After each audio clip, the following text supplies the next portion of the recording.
Para hadirin, bapak-bapak dan ikhwah dan anakku sekalian, hafizakumullahu ta'ala jami'an, alhamdulillah. Pada malam hari ini, di malam Sabtu, kita sudah memasuki malam yang kelima ya, di bulan Rabiul Akhir 1447 Hijriah. Dengan izin Allah dan taufiknya, kembali kita hadir bermajlis guna sama-sama membaca dan mempelajari jejak perjuangan Nabi kita sallallahu alaihi wasallam, sirah kehidupan beliau yang mulia yang kita pelajari dari kitab yang berjudul Nafhatu Abir min Sirati Al-Bashir An-Nadhir, Semerbak Wangi Kisah Sang Nabi, karya dari Syekh Dr. Yahya bin Ibrahim Al-Yahya hafizahullahu ta'ala. Dan jemaah sekalian, pembahasan kita dalam pertemuan kita yang terakhir adalah tentang perjanjian Nabi kita sallallahu alaihi wasallam dengan kaum Yahudi ya. Kita sudah bahas di antara kaum muslimin dengan kaum Yahudi yang juga merupakan bagian dari penduduk Madinah, yang tentu saja perlu ada kesepakatan aturan main antara mereka dengan kaum muslimin ketika sama-sama menjadi penduduk di kota Madinah. Dan itu diwujudkan dengan lahirnya yang dikenal dengan Piagam Madinah, Sahifatu Madinah. Dan kita sudah bahas beberapa hal, dan bagian paling akhir dari pembahasan kita yang lalu adalah bagaimana perjanjian itu harus berakhir, dan itu disebabkan karena pengkhianatan kaum Yahudi ya, dan ini menjadi tabiat dasar bagi mereka, dan kita sudah sebutkan di antara bukti-buktinya bagaimana akhirnya Nabi kita sallallahu alaihi wasallam memerangi mereka disebabkan mereka yang tidak memenuhi janji-janji dan mengkhianati kesepakatan yang telah dibuat, baik itu dari Bani Qainuqa ataupun Bani Nadir, ataupun yang terakhir adalah dari Bani Quraidah ya, semuanya akhirnya mengkhianati perjanjian dengan kaum muslimin. Setelah pembahasan itu, maka Syekh akhirnya sampai pada satu pembahasan yang akan menjadi bagian atau di antara bagian yang memiliki porsi terbanyak dalam pembahasannya, yaitu masalah jihad fi sabilillah. Kenapa kita katakan dia akan menjadi pembahasan yang mengambil porsi yang terbanyak atau hampir terbanyak dalam buku ini? Karena memang tidak bisa dipungkiri itulah di antara ibadah yang paling akhir yang dilakukan oleh Nabi kita sallallahu alaihi wasallam. Jihad ini adalah ibadah yang dilakukan oleh Nabi kita ketika beliau berada di Madinah, kecuali di 2 tahun pertama ya. Setelah mulainya perang Badar, maka terus terjadi perjuangan, pertempuran hingga menjelang wafat beliau, dan akhirnya pun hal ini diteruskan oleh para khulafa Rasyidin. Dan memang jihad fisabilillah adalah bagian ibadah yang diperintahkan oleh Allah, bagian syariat yang tidak boleh dipungkiri ya. Dan sungguh sangat disayangkan kaum muslimin dalam menyikapi jihad itu terbagi dua atau terbagi tiga ya.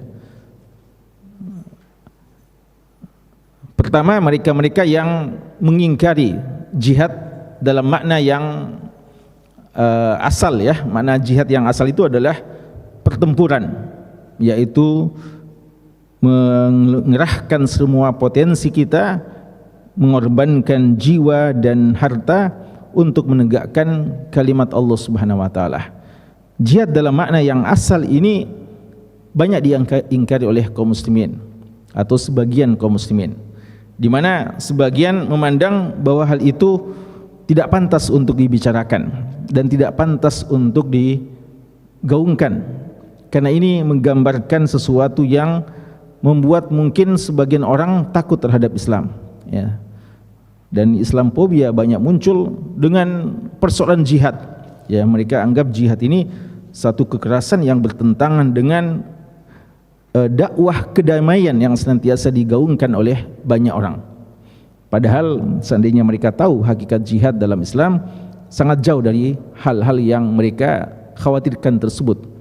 Bahkan gambaran jihad itu sangat berbeda dengan apa yang dipraktekkan langsung oleh mereka-mereka yang senantiasa menuduh umat Islam dengan gambaran-gambaran yang keliru dan fitnah terhadap umat Islam, padahal mereka sendiri menampakkan yang jauh lebih biadab dari apa yang ada dalam jihad yang dikenal dalam Islam.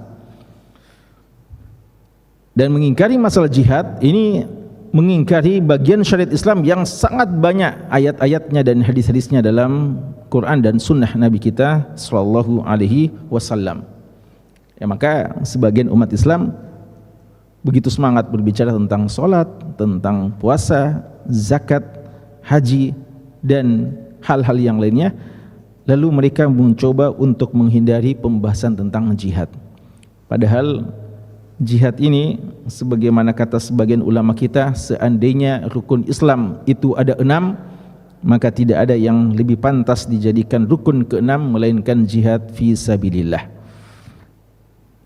Dan jihad ini adalah disebutkan oleh Nabi kita sallallahu alaihi wasallam dalam hadis Tirmidzi yang terkenal, hadis Mu'adz bin Jabal, sebagai dzirwatu sanam al-Islam.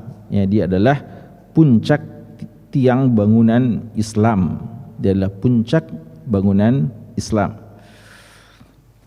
Kelompok yang kedua yang memaknai jihad kadang secara berlebihan, secara ekstrim, dan setiap perbuatan untuk menegakkan kalimat Allah tanpa memperhatikan adab-adabnya dan tanpa memperhatikan persoalan maslahat dan mudarat, kadang dikemas dengan bahasa jihad ya, sehingga muncullah sebagian kaum muslimin yang membabi buta dengan semangat yang kadang mudah dimunculkan pada sebagian anak muda yang tidak faham syariat Islam secara lengkap.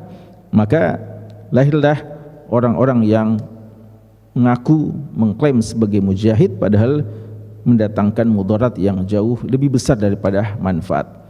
Ya, perbuatan-perbuatan yang merusak fasilitas-fasilitas umum, lalu tidak mengenal yang mana medan jihad yang sebenarnya, yang mana yang pantas untuk dihadapi dan yang mana yang pantas untuk dihindari, itu sebenarnya adalah bagian orang-orang yang menjadi korban dari usaha dari musuh-musuh Islam untuk menambah buruknya wajah Islam dan menambah ketakutan orang terhadap jihad itu.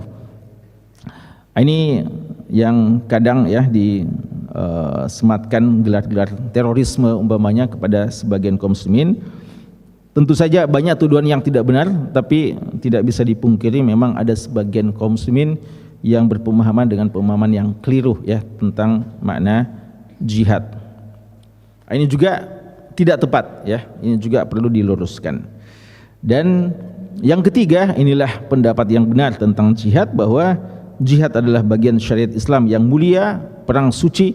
Dia adalah jalan untuk menegakkan kalimat Allah, tapi dia syarat dengan adab-adab, dengan etika, aturan-aturan, kapan boleh, kapan tidak boleh, dan bagaimana aturan-aturan dan hukum-hukumnya, itu semuanya telah termaktub secara rapi dan secara rinci dalam buku-buku fikih ulama kita. Ya, jadi pembahasan jihad ini sebenarnya bagi setiap orang yang belajar fikih pasti akan mendapatkan masalah jihad, ya, karena dia adalah bagian dari syariat Islam dan itu termaktub dalam buku-buku fikih. Ya, cuma sayang kadang kaum muslimin mempelajari fikih hanya sampai dengan pembahasan-pembahasan mungkin tentang kitab tohara, kitab solat, lalu tidak sampai pada pembahasan-pembahasan yang krusial seperti jihad fi sabilillah.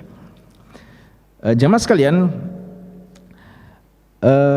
Syekh Hafizahullah Ta'ala, penulis buku ini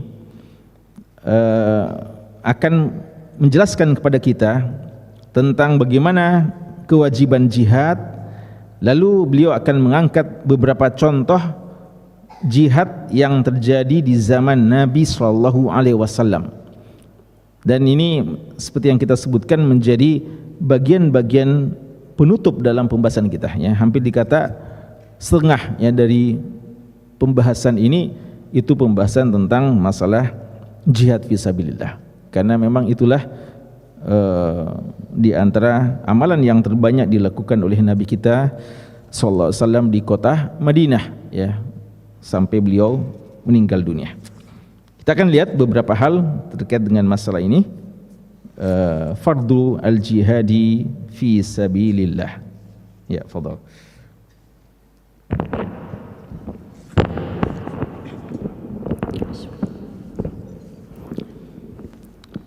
الحمد لله وحده والصلاة والسلام على من لا نبي بعده وبعد. كتاب نفحة عبير من سيرة البشير النذير صلى الله عليه وسلم لفضيلة الشيخ دكتور يحيى بن إبراهيم آل يحيى حفظه الله تعالى. قال: فرض الجهاد في سبيل الله.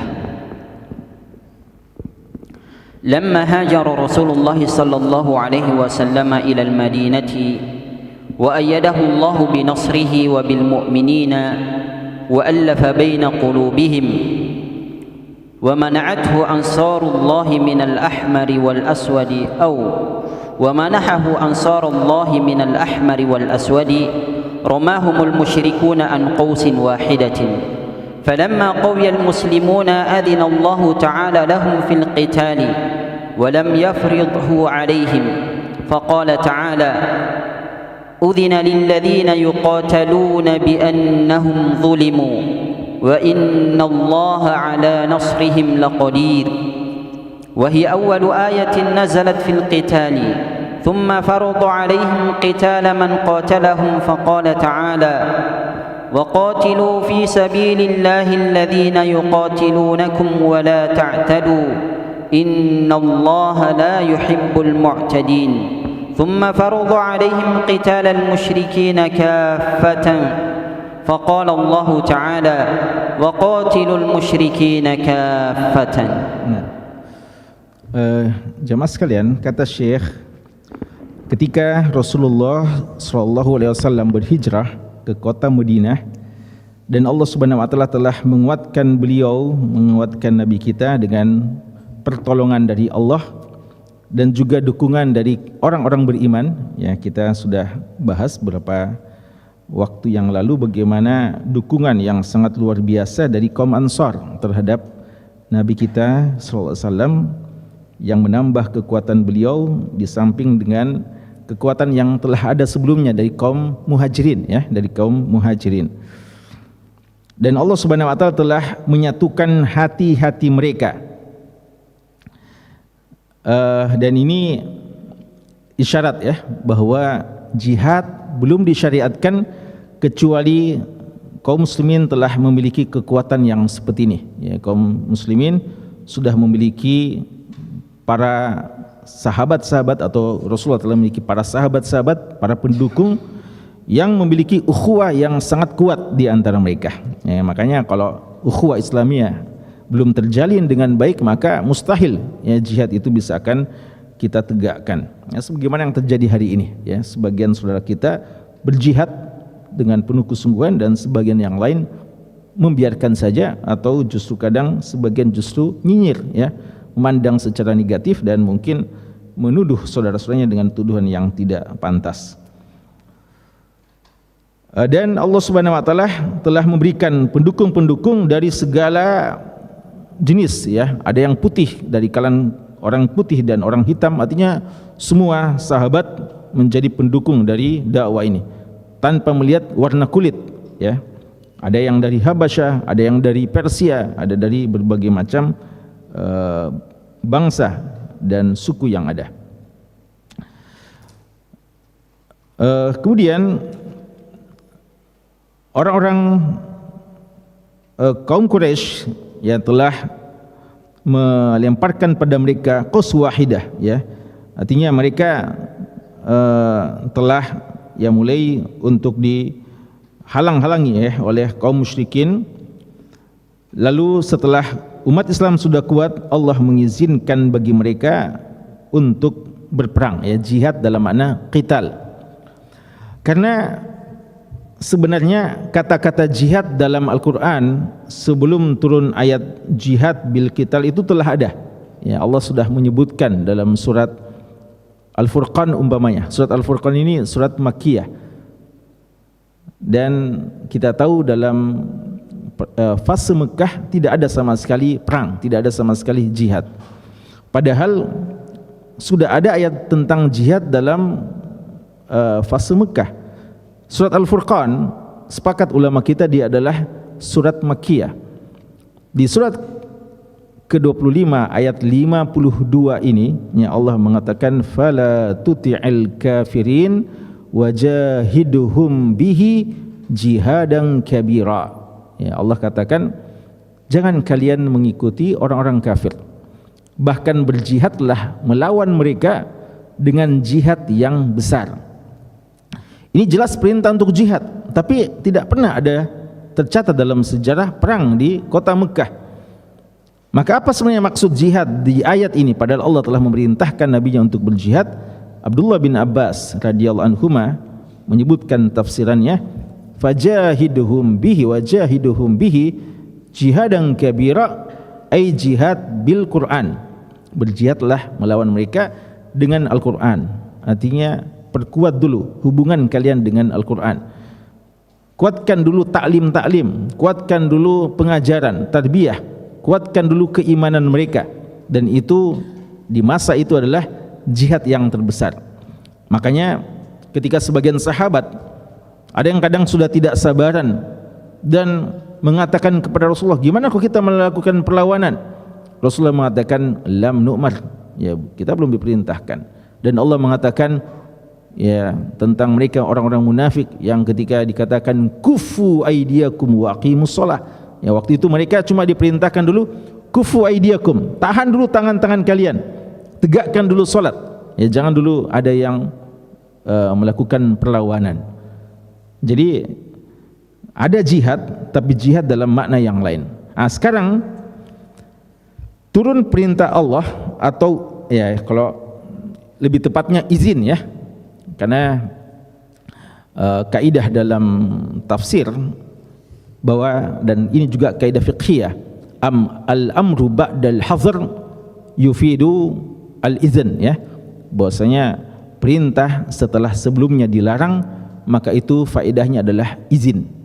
Jadi karena tadinya dilarang lalu sudah ada sekarang perintah, maksudnya sudah diizinkan untuk melakukan jihad. Apa ayat yang paling pertama? Ya, ini antum perhatikan, ya. Nanti ada tiga fase, ya, tiga marhalah dalam perintah jihad ini. Fase yang pertama adalah diizinkannya untuk melakukan peperangan atau jihad. Allah katakan dalam surat Al-Hajj, ya, surat ke-22 di ayat ke-39, Allah mengatakan udina lilladzina yuqataluna bi annahum zulimu wa innallaha ala nasrihim laqadir, ya. Allah telah diizinkan, ya. Allah menggunakan lafaz telah diizinkan bagi orang-orang yuqatalun yang selama ini diperangi. Jadi kan mereka selalu memerangi, menindas, ya. Mereka selalu mendolimi, ya, menyiksa kaum muslimin. Bi annahum zulimu, mereka itu telah terzalimi. wa innallaha ala nasrihim laqadir, dan Allah menjamin bahwa Allah akan maha mampu, maha kuasa untuk memenangkan mereka. Ini ayat yang paling pertama kali turun sebagai izin bahwa sudah boleh untuk melakukan perlawanan. Surat Al-Hajj ayat ke-39. Ini fase pertama, diizinkannya untuk membela diri. Lalu yang kedua, wahiyya awwalu ayatin nazalat fil qital. Ini adalah ayat yang pertama turun terkait dengan qital. Antum lihat ya, dibahasakan dengan qital. Kalau tadi jihad, tapi jihad bil ilm, jihad dengan ilmu, jihad melawan hawa nafsu mungkin, jihad dalam ibadah, dan jihad dalam makna-makna umum lainnya. Adapun yang kita bahas hari ini, kita bahas dalam materi kita hari ini adalah jihad dalam makna qital. Itu ayat yang pertama. Kemudian summa farada alaihim, ya, kemudian Allah mewajibkan kepada mereka untuk berjihad melawan orang yang memerangi mereka. Ini juga jihad yang sifatnya pembelaan diri, khusus menghadapi orang yang menjajah atau orang yang menyerang. Jihad yang sifatnya difa'i, ya, jihad defensif, dia cuma membela diri, ya, terhadap orang yang menyerang. Allah katakan di surat Al-Baqarah ayat 190, wa qatilu fi sabilillahi alladhina yuqatilunakum wa la ta'tadu innallaha la yuhibbul mu'tadin. Dan perangilah, berjihadlah fi sabilillah melawan orang-orang yang yuqatilunakum, yang memerangi kalian. Jadi ini artinya mereka yang dahulu, ya, mereka yang mendahului kalian, yuqatilunakum, maka perangilah juga mereka, bela diri kalian. Wala ta'tadu, dan jangan kalian melampaui batas, innallaha la yuhibbul mu'tadin. Ini fase kedua. Dan akhirnya jihad yang sifatnya kafah, totalitas, jihad yang sifatnya ofensif bahkan. Dan ini diantara cara untuk memperluas wilayah kaum muslimin dengan dakwah dan jihad. Ya, walaupun jihadnya pun hanyalah sebagai wasilah, ya, bukan berarti untuk menumpahkan darah, ya, bukan karena kaum muslimin haus darah dan ingin membunuh sana sini, tapi pada hakikatnya jihad dalam makna jihad hujumi, jihad talabi, itu tujuannya sebenarnya untuk mendakwahi mereka. Makanya mereka tidak langsung diperangi. Ya, kalau jihad yang sudah ofensif ini tidak langsung diperangi, ditawarkan dulu masuk Islam dan dijelaskan tentang indahnya Islam dan bagaimana jaminan-jaminan Islam ketika kalian masuk Islam. Atau jika tidak mau, ditawarkan lagi bergabung saja walaupun tidak masuk Islam, dan akan mendapatkan perlindungan, mendapatkan hak-hak, dan tidak akan diganggu. Itu nanti menjadi bagian yang disebut sebagai kafir zimmi, ya. Atau nanti akan ada yang di antara mereka minta perlindungan, musta'min, ya, dan seterusnya. Namun kalau mereka justru menampakkan perlawanan dan justru berusaha untuk memerangi umat Islam, maka disitulah mulai, ya, diumumkan jihad terhadap mereka. Allah katakan di surat At-Taubah ayat 36, ya, inna iddatash syuhuri 'inda Allah 12 syahran fi kitabillah yauma khalaqas samawati wal ard minha arba'atun hurum dzalikad dinul qayyim fala tadhimu fihinna anfusakum wa qatilul musyrikina kafah, ya, perangilah kaum musyrikin kafah di mana saja mereka berada. Ini awal jihad talabi. Makanya keliru ketika orang yang mau menafikan adanya jihad yang sifatnya ofensif. Jihad ofensif itu juga ada, tidak bisa dipungkiri, tapi dengan aturan-aturannya. Ya, fadhal.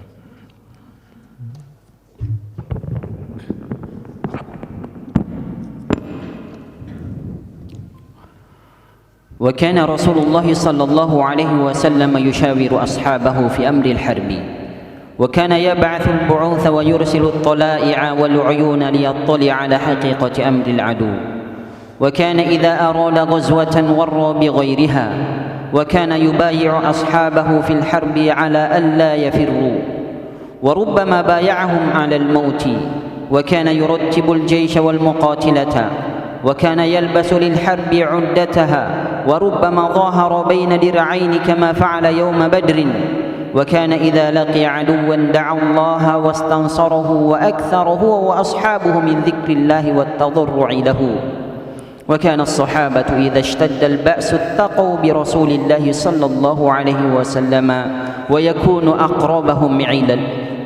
أقربهم إلى العدو. Nah,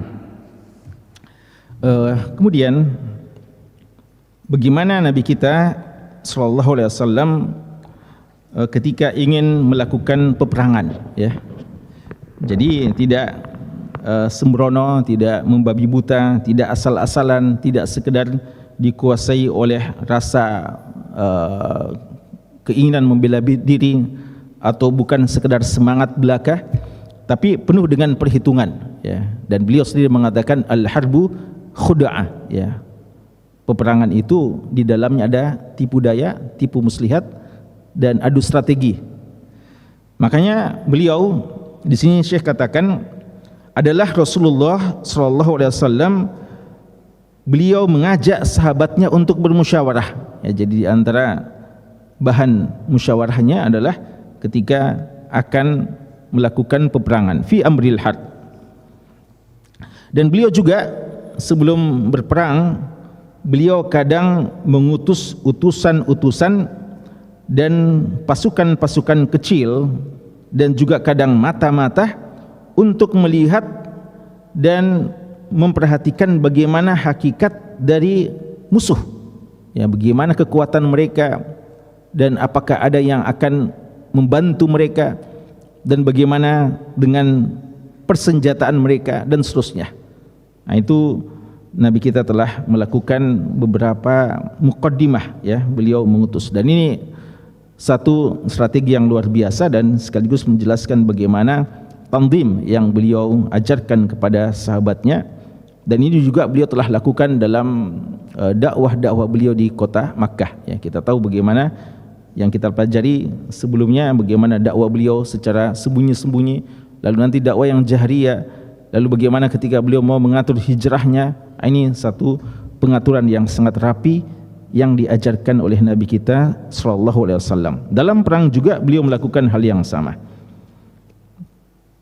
Padahal ya mungkin pikiran logika sederhana kita, ini kan tujuannya untuk membela agama Allah dan Allah bersama dengan kita, maka berangkat saja, natawakkal ala Allah, ya. Tapi tidak seperti itu, ya, perlu dengan penuh perhitungan dan dengan taktik dan strategi yang jitu untuk menghadapi musuh-musuh kita. Dan adalah beliau ketika ingin melakukan peperangan warra bi ghairiha, ini juga salah satu ciri beliau, kecuali mungkin dalam perang Uhud, ya. Jadi beliau kalau mau melakukan peperangan, beliau melakukan tauriyah. Tauriyah itu menyampaikan informasi yang mungkin orang bisa salah faham tentang maksudnya, dan tujuannya memang gitu, ya. Itu namanya tauriyah.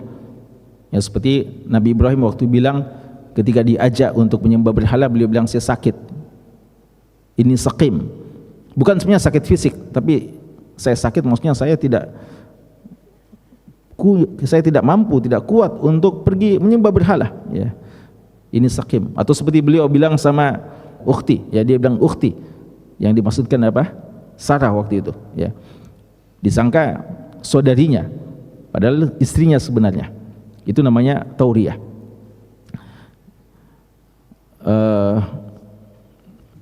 Dan seperti yang biasa orang bilang juga kalau ditanya di mana Maki, bilang sudah di jalan, ya, maksudnya dia padahal masih di rumahnya, jalan-jalan mungkin, ya, bahasa persiapan. Itu tauriyah juga itu, ya. Tapi tidak boleh selalu tauriyah, ya, karena ada juga tauriyah yang negatif, ya, ada juga yang positif kadang. Beliau kalau mau mengutus sahabatnya perang atau mau perang, beliau tidak jelaskan langsung kepada sahabatnya di mana sasaran kita, di mana tujuan kita. Ya, karena wallahu alam, ini mungkin strategi, ya, supaya sahabat penuh tawakal kepada Allah dan tidak mengatur mungkin bagaimana strategi suatu saat akan pulang, akan balik sebelum waktunya. Makanya beliau bilang saja kita akan menghadapi musuh. Kemana dan di mana beliau tidak sampaikan. Beliau kadang isyaratkan di satu tempat yang orang sangka di sana, ternyata di tempat yang lain. Kecuali perang Tabuk, ya perang Tabuk nanti kita akan baca. Ya, ini memang perang yang sangat dahsyat, ya. Perang yang dinamakan perang yang usrah, ya. Perang yang penuh dengan kesulitan. Nah, di situ memang beliau sudah wanti-wanti perjalanan 1 bulan ke sana. Beliau sudah bilang kita akan pergi ke Tabuk, ya. Beliau sampaikan secara terus terang. Adapun perang-perang yang lainnya beliau tidak sampaikan sebelumnya. Itu namanya tauriyah. Jadi kadang sahabat salah faham, ya, tujuan dalam peperangan itu. Dan beliau juga ini untuk mempermantap, ya, kesiapan dan militansi para sahabat, beliau membaiat mereka. Beliau membaiat. Jadi baiat itu ada berapa macam? Ada baiat Islam, artinya membaiat bahwasanya mereka masuk Islam. Dan dalam beberapa fase-fase perjuangan kadang ada baiat memperbarui kesiapan untuk berjuang, ya, sehingga sebelum jihad juga ada baiatnya. Padahal mereka ini telah berbaiat dalam Islam. Sekarang ini baiatnya lain lagi, baiat yang lebih khusus, seperti baiat untuk siap meninggal dunia, siap mati, siap syahid, ya. Maka beliau membaiat sahabatnya dalam peperangan. Di antara isi baiatnya adalah alla yafirru, sudah membaiat untuk tidak akan mundur, tidak akan lari dari medan peperangan, ya, karena salah satu dosa terbesar adalah at-tawalli yaum az-zahf, ya, lari dari medan peperangan. Wa rubbama yubayihum alal maut, bahkan kadang baiatnya adalah siap untuk mati, ya, siap untuk syahid. Dan juga beliau mengatur pasukan dan para mujahid, ya, sehingga beliau atur kadang, ya, siapa bagian kanan, siapa bagian kiri. Dan kalau ada mubarazah itu duel, ya. Jadi biasanya mereka dulu duel, pasukan musuh siapkan jagoannya, pasukan kaum muslimin juga siapa yang disiapkan, itu diatur dengan baik oleh Rasulullah SAW. Dan beliau juga dalam peperangannya memakai fasilitas dan hal-hal yang dibutuhkan oleh seorang mujahid, sehingga beliau memakai baju besi, ya. Ini tidak menafikan keberanian, ya. Karena ada juga orang bilang kita buka baju saja, ya, telanjang dada, ya, karena kita tawakal kepada Allah dan insya Allah tidak tembus senjata itu, ya. Ini juga orang bilang gitu, ya, karena Allah yang kita bela agamanya, ya. Dan kalau Allah berkehendak, bagaimanapun canggihnya senjata mereka, insya Allah tidak tembus, ya. Itu akidah yang tidak benar, ya. Nabi kita adalah orang yang paling besar tawakalnya kepada Allah, tapi beliau juga mengajarkan untuk melakukan al-akhdhu bil asbab, istilahnya, hal-hal yang memang suatu hal yang sifatnya manusiawi, ya, manusiawi. Karenanya beliau pakai baju besi. Bahkan dalam perang Badar beliau menggunakan 2 baju besi, ya, berlapis baju besinya, ya. Dan beliau ketika, ya, maka ini juga catatan penting, ya. Kadang sebagian orang kalau mau pergi berjihad di atas nama jihad, tapi mereka kesana kemari cari ilmu-ilmu kebal, ya, ilmu-ilmu kebal.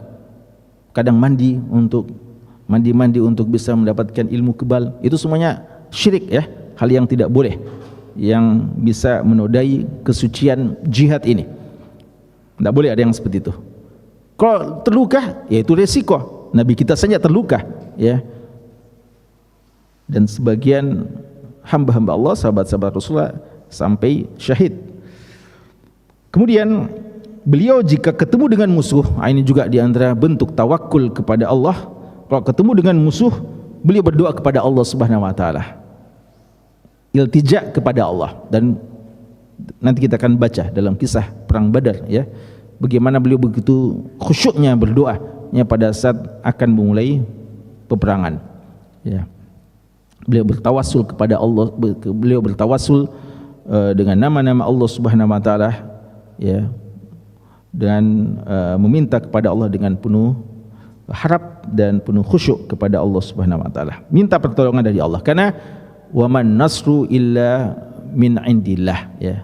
Tidak ada kemenangan kecuali datang dari Allah. Dan juga beliau memperbanyak zikir kepada Allah, ya. Ingat, jihad tanpa zikir itu dikalahkan oleh zikir tanpa jihad.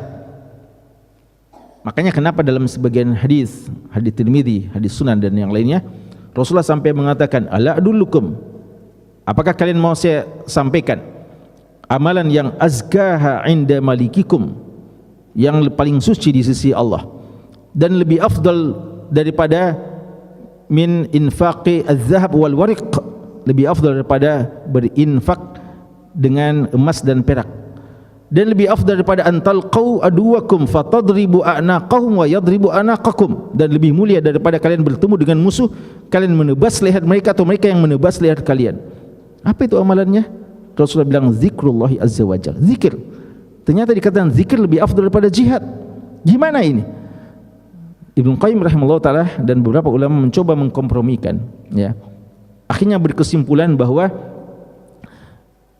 yang dimaksudkan di sini adalah kalau dilihat secara terpisah, zikir lalu tidak jihad, itu lebih baik, itu lebih afdal daripada orang yang berjihad tapi tanpa zikir, ya, tanpa zikir. Makanya Allah mengatakan, ya ayyuhalladzina amanu idza laqitum fi'atan fasbutu wadhkurullaha katsira la'allakum tuflihun.